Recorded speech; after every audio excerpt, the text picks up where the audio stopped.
Hello friends, आज हम करेंगे क्लास 10 हिस्ट्री के chapter the making of a global world का 17th मॉड्यूल।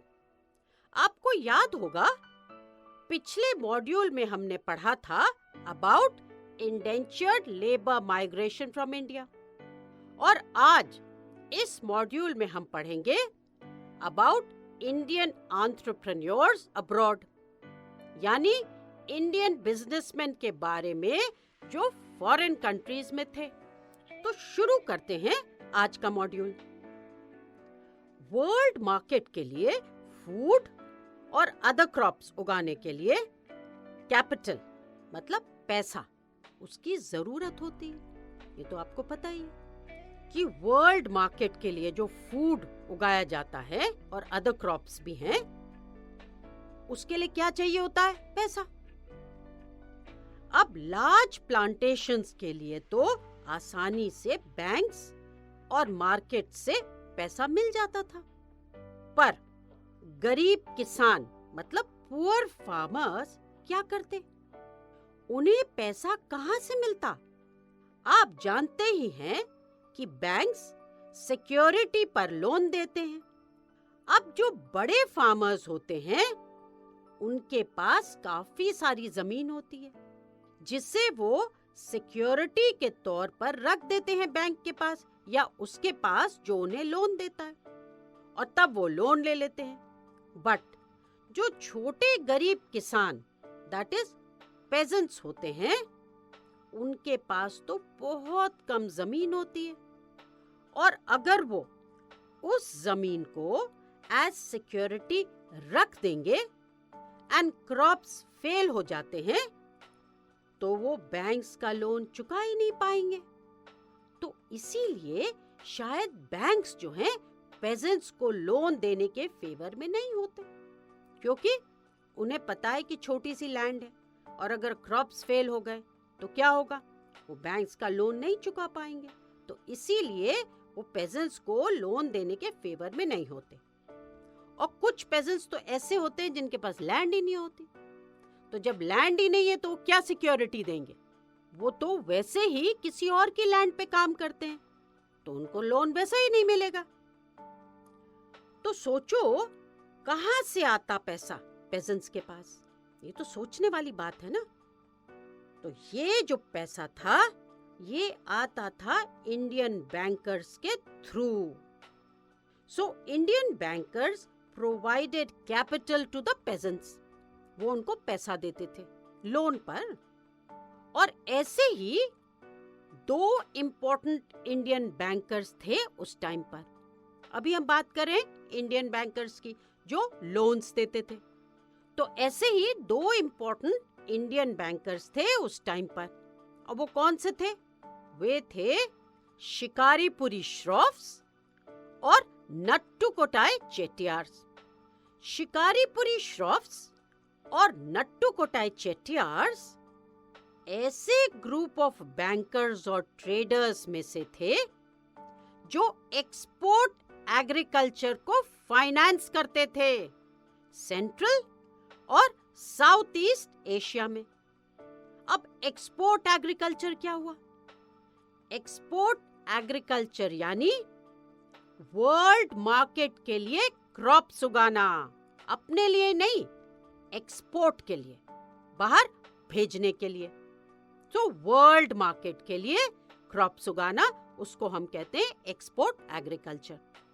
तो ये जो शिकारीपुरी श्रॉफ्स और नट्टुकोटाई चेट्टियार्स थे, वे ऐसे बैंकर्स थे और ट्रेडर्स थे जो एक्सपोर्ट एग्रीकल्चर को फाइनेंस करते थे। फाइनेंस मतलब उसे पैसा देते थे सेंट्रल और साउथ ईस्ट एशिया में। और कैसे फाइनेंस करते थे? वे या तो अपने खुद के फंड्स मतलब पैसा लगाकर, और दूसरा तरीका था यूरोपियन बैंक से उधार लेकर। तो दो तरह से फाइनेंस करते थे, या तो खुद के अपने फाइनेंसेस मतलब अपने पैसे, और फिर या यूरोपियन बैंक से वो लोन लेते थे, उधार लेते थे। अब ये जो बैंकर्स और ट्रेडर्स थे, उनका बहुत ही ऑर्गेनाइज सिस्टम होता था दूर दूर तक पैसा ट्रांसफर करने के लिए, और इस तरह से कॉर्पोरेट ऑर्गेनाइजेशन की लोकल फॉर्म एस्टैब्लिश हुई।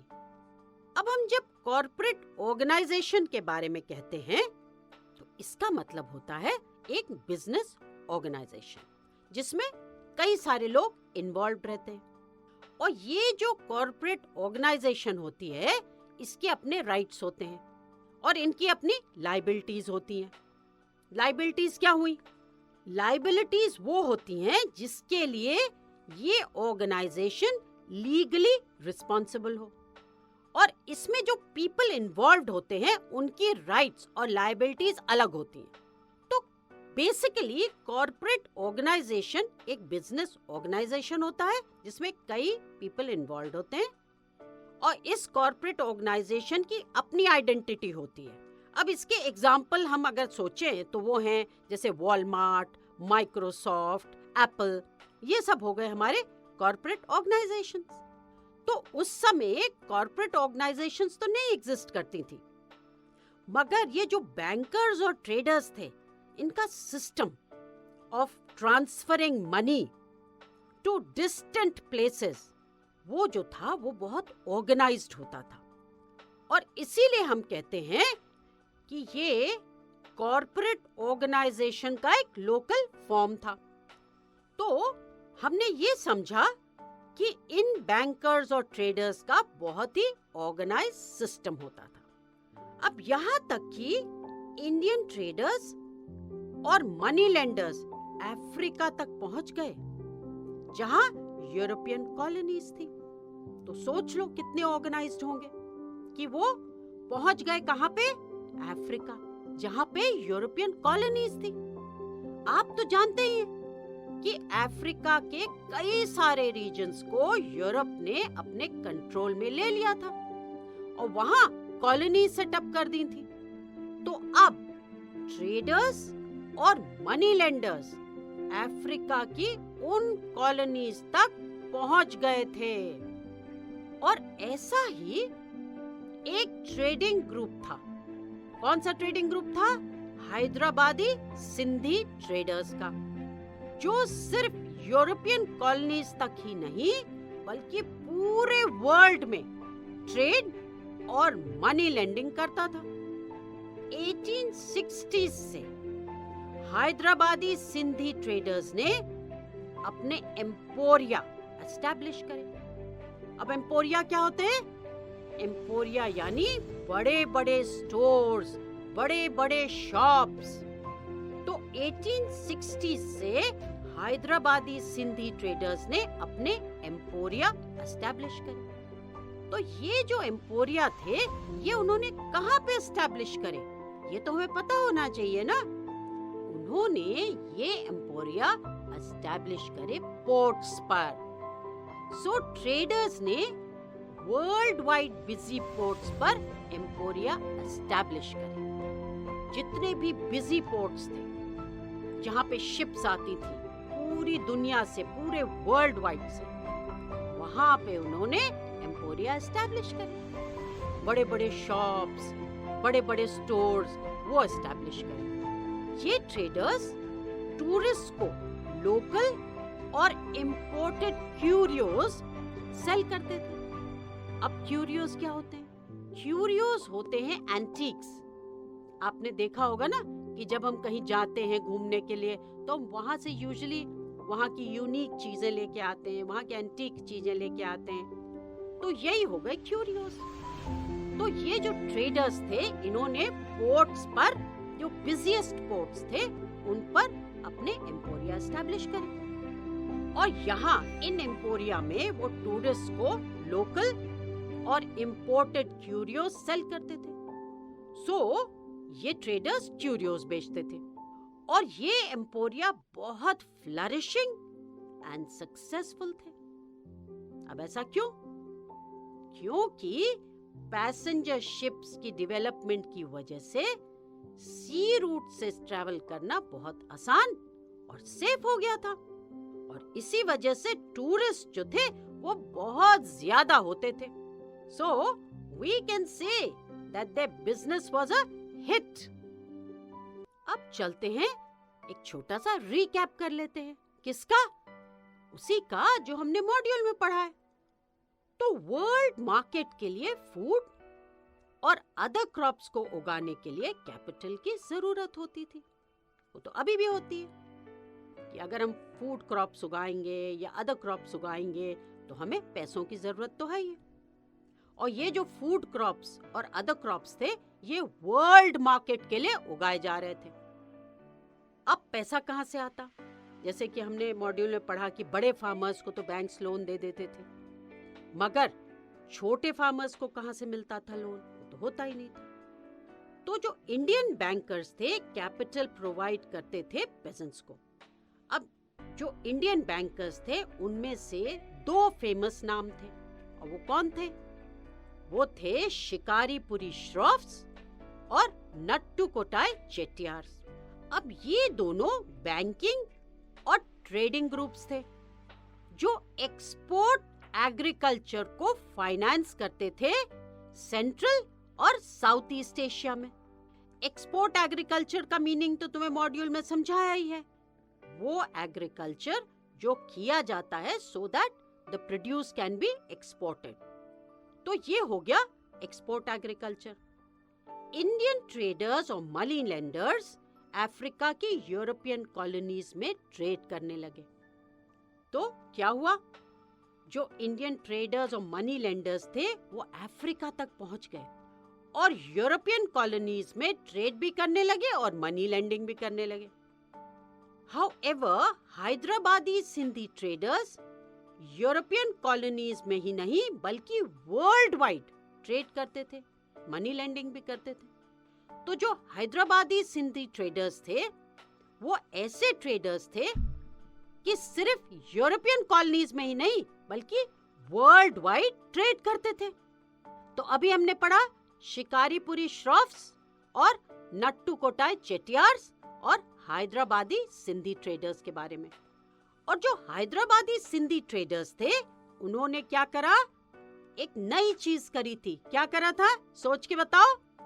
हाँ, उन्होंने पोर्ट्स पर एम्पोरिया सेटअप करे और वहां वो क्या करते थे? वो सेल करते थे क्यूरियोस टू टूरिस्ट। और इस वजह से उनका बिजनेस बहुत अच्छा चला, क्योंकि पोर्ट्स जो थे वो बहुत बिजी हो गए थे। पैसेंजर शिप्स आती जाती थी और ये शिप्स जो थी, पैसेंजर शिप्स, उन्होंने ट्रैवल को बहुत ही आसान और सेफ बना दिया था लोगों के लिए। तो जो टूरिस्ट थे वो बहुत ज्यादा होते थे, तो इसीलिए उनका बिजनेस जो था वो बहुत हिट हो गया।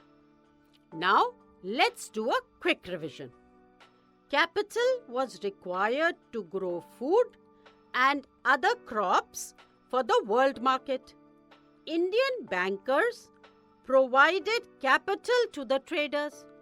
Shikaripuri Shroffs and Nattu Kotai Chettiars were amongst the bankers and traders who financed export agriculture in Central and Southeast Asia. Indian traders and money lenders traded with European colonies in Africa. However, Hyderabadi Sindhi traders went beyond European colonies.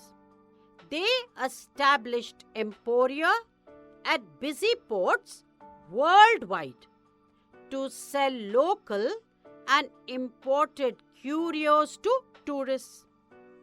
The development of passenger ships had made sea travel easy and safe, and so people traveled by these ships in large numbers. So their business was a hit. तो अब यह module यही खत्म होता है और हमने इस मॉड्यूल के सारे इंपॉर्टेंट पॉइंट्स को बहुत अच्छे से समझा है और उनका रिवीजन भी करा है।